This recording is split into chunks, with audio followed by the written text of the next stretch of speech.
అసలు ఈ రోజు పూజ చేయడం అనేటటువంటి దాని వల్ల వచ్చే ప్రయోజనం ఏమైనా ఉంటుందా? అసలు దాని వెనక ఏదైనా శాస్త్రీయమైన కారణం ఉంటుందా? విదురుడు ఎందుకు చెప్పాడు అసలు దైవానికి నమస్కారం చేయమని? నేను మీకు ఒక్క మాట చెప్తా, బాగా గుర్తుపెట్టుకోండి. ఎవరు పూజ చేస్తున్నాడో వాడు లోకము చేత పూజింపబడతాడు. నేనన్న మాట బాగా పట్టుకున్నారా? ఎవరు పూజ చేస్తాడో వాడు లోకము చేత పూజ అందుకుంటాడు.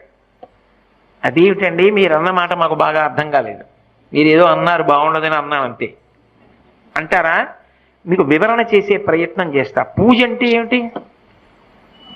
పొద్దున్నే దేవుడి దగ్గరికి వెళ్ళో దీపం పెడుతున్నా, ఎందుకు? ఎవరు భగవంతుడు?